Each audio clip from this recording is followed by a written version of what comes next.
भागलपुर के Sandis compound मैदान में धूमधाम से मनाया गया 76वां स्वतंत्रता दिवस। जिलाधिकारी सुब्रत कुमार सेन ने झंडोत्तोलन कर वीर शहीदों और स्वतंत्रता सेनानियों को किया नमन।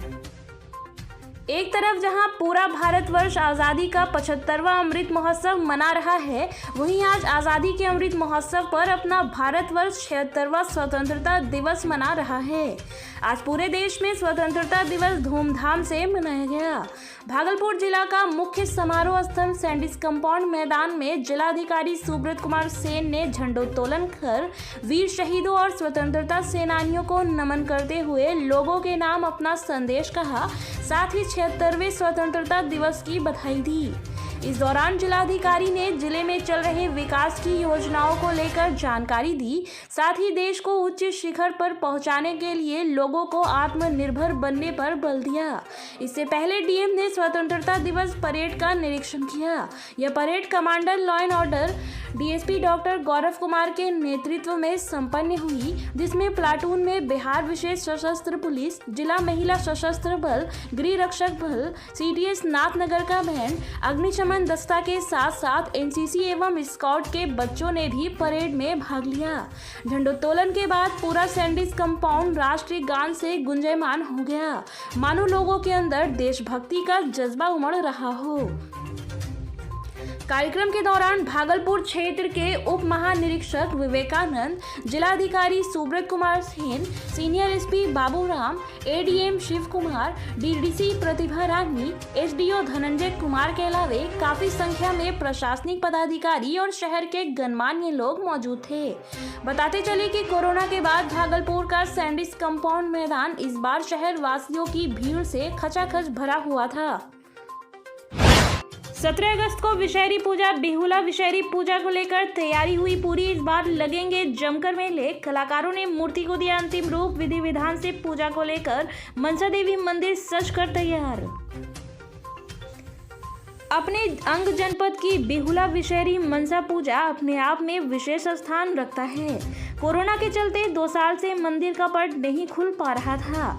इस बार पूरे विधि विधान से पूजा भी हो रहा है और मेला का आयोजन किया जा रहा है। भागलपुर नाथनगर के चंपानगर मनसा मंदिर मेला समिति के लोगों का कहना है कि सारी तैयारियां पूरी हो चुकी है। इस बार विधि विधान से पूजा भी होगा और मेला भी भव्य लगेगा। वहीं प्रशासन भी सुरक्षा के पुख्ता इंतजाम में लग गए हैं। साथ ही मूर्तिकार कलाकारों ने मूर्ति में भी अपना अंतिम रूप दे दिया है। चंपानगर के मनसा देवी मंदिर में पूरे रंग रोगन के साथ रंगीन रोशनियों से भी मूर्ति को सजाया गया है। 76वें स्वतंत्रता दिवस समारोह के अवसर पर हुआ कई प्रशासनिक परिसर व कार्यालय में झंडोत्तोलन कार्यक्रम। 76वें स्वतंत्रता दिवस समारोह 2022 को लेकर भागलपुर के कई सरकारी दफ्तरों में झंडोत्तोलन कार्यक्रम का आयोजन किया गया। सबसे पहले जिलाधिकारी आवासीय कार्यालय में झंडोत्तोलन का कार्यक्रम शुरू हुआ। फिर भागलपुर के सैंडिस कंपाउंड मैदान में जिलाधिकारी सुब्रत कुमार सेन के द्वारा झंडोत्तोलन का कार्यक्रम किया गया। उसके बाद आयुक्त कार्यालय, आरक्षी उप महानिरीक्षक कार्यालय, समाहरणालय परिसर कार्यालय में भी झंडोत्तोलन का कार्यक्रम हुआ। वहीं समाहरणालय परिसर में राजा राम मोहन राय के प्रतिमा पर भी कई वरिष्ठ पदाधिकारियों ने माल्यार्पण किया। उसके बाद अनुमंडल कार्यालय सदर, जिला परिषद कार्यालय, वरीय पुलिस अधीक्षक कार्यालय, नगर निगम कार्यालय, होमगार्ड कार्यालय, सैंडिस कंपाउंड, पुलिस लाइन और महादलित टोला के अलावा भी कई जगहों पर झंडोत्तोलन कार्यक्रम का आयोजन किया गया। सभी पदाधिकारियों ने अपने अपने कार्यालय में झंडोत्तोलन किया और 76वें स्वतंत्रता दिवस पर एक दूसरे को शुभकामनाएं दी और मिठाइयां बांटी गई। स्वतंत्रता दिवस समारोह के अवसर पर जिलाधिकारी ने समूह को एकता में बंद कर धर्मनिरपेक्षता को ध्यान में रखते हुए राष्ट्रीय सौहार्द को बनाए रखने की अपील की। वहीं वरीय पुलिस अधीक्षक बाबूराम ने कहा कि आपराधिक गतिविधियों पर लगाम लगाने के लिए अतिरिक्त पुलिस बलों की प्रतिनियुक्ति एवं शहर में कई जगह कैमरा को लगाकर उसे निगरानी करने का कार्य चल रहा है, परंतु लोगों को अपने में भी सजग और संभल कर चलने की जरूरत है। कांग्रेसियों ने नगर विधायक अजीत शर्मा के आवास पर स्वतंत्रता दिवस पर फहराया तिरंगा ध्वज। आज़ादी के 75वें अमृत महोत्सव के बाद देश 76वें साल में प्रवेश कर गया है। आज स्वतंत्रता दिवस के अवसर पर भागलपुर विधायक अजीत शर्मा के आवास पर भागलपुर इकाई के कांग्रेस के कार्यकारी अध्यक्ष अभय झा ने झंडा फहराया। वहीं कांग्रेस कार्यकर्ता सहित एनसीसी के बच्चे भी मौजूद थे। राष्ट्रीय ध्वज को फहराने के बाद राष्ट्रीय गान गाकर झंडे को सलामी दी गई। वहीं कांग्रेस के कार्यकारी अध्यक्ष अभय झा ने बताया कि हमें एकजुट रहने की जरूरत है और एकता बनाए रखने की जरूरत है, जिससे देश आगे उच्च शिखर पर पहुंचेगा। जीवन जागृति सोसाइटी ने भागलपुर में बीएसएनएल के सबसे बड़े टावर पर लहराया तिरंगा। विजय विश्व तिरंगा प्यारा झंडा ऊंचा रहे हमारा के विषय पर आज जीवन जागृति सोसाइटी ने स्वतंत्रता दिवस पर भागलपुर बीएसएनएल के सबसे ऊंचे टावर पर भागलपुर में सबसे ऊंची जगहों पर आज तिरंगा झंडा को फहराया। इस कार्यक्रम के तहत डॉक्टर अजय सिंह ने कहा कि कुछ दिन पहले हम लोगों ने भूटान जाकर जीवन जागृति सोसाइटी के तहत राखी बनाकर फौजी भाइयों की कलाइयों पर राखी बांधी गई थी और आज हम लोगों ने भागलपुर में सबसे ऊंचे जगह पर तिरंगा को लहराया है और भारत की शान तिरंगा के मान को बढ़ाने के लिए लोगों को प्रेरित किया है। स्वतंत्रता दिवस के अवसर पर तिलकामांझी भागलपुर विश्वविद्यालय में प्रति कुलपति ने किया झंडोत्तोलन। छात्रों से राष्ट्र निर्माण में योगदान देने व इसकी अखंडता बनाए रखने के लिए किया अपील। स्वतंत्रता दिवस के अवसर पर आज तिलकामांझी भागलपुर विश्वविद्यालय में प्रति कुलपति प्रोफेसर रमेश कुमार ने झंडोत्तोलन किया। कार्यक्रम की शुरुआत में संगीत विभाग की ओर से राष्ट्रीय गान, राष्ट्रीय गीत, कुल गीत एवं स्वागत गान के कार्यक्रम किए गए। झंडोत्तोलन कार्यक्रम के दौरान विश्वविद्यालय के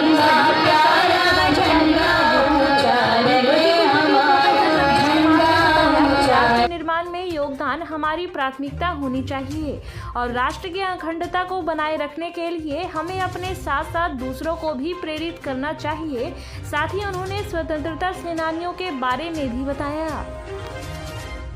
हम सभी भारतवासी अपने देश के आज़ादी की 76वीं वर्षगांठ मना रहे हैं। आज से 75 साल पहले हमारा देश अंग्रेजों के चंगुल से आज़ाद हुआ और वो आज़ादी आज हम याद कर रहे हैं उन शहीदों को, भारत के उन सपूतों को जिन्होंने हमें 15 अगस्त 1947 को इस देश को आज़ाद देश बनाकर हमें दिया और आज हम आज़ादी की सांस ले रहे हैं। वैसे तो भारत पहले भारत नहीं था, बहुत सारे राजे रजवाड़े हजारों थे, जिसमें लगभग 1200 वर्षों का ऐसा इतिहास है कि बाहरी आक्रमणकारियों ने भारत पर बार बार आक्रमण किया। चाहे 11वीं शताब्दी हो, बल्कि उसके पहले हम चलते हैं एंशिएंट काल में, जब सिकंदर ने भारत पर आक्रमण किया और अपना देश ही ऐसा है कि उसे भी हमने सिकंदर महान बना दिया। सिकंदर के बाद फिर 11वीं शताब्दी में आपको महमूद ऑफ गजनी, जिसे मोहम्मद गजनवी भी कहते हैं, उसने अटैक किया और भारत पहले सोने की चिड़िया कहा जाता था देश को, वो लूटपाट किया। एक बार नहीं, कई बार, दर्जन बार उसने भारत को लूटा और यहाँ से सारी संपत्ति ले गया। और लास्ट में उसने, आप जानते होंगे सारनाथ मंदिर, उसको भी उसी ने तोड़ा था। फिर मोहम्मद गोरी का समय आया 12वीं शताब्दी से 13वीं शताब्दी तक। मोहम्मद गोरी ने भी यहाँ पर शुरू में जितने बार उसने अटैक किया, पृथ्वीराज चौहान और अन्य जो देश के शासक थे उन्होंने उसे हराया, लेकिन वो माना नहीं और अंतिम बार में उसने पृथ्वीराज चौहान को हरा दिया और कैद करके गजनी ले गया, उसकी आंख फोड़ दी गई।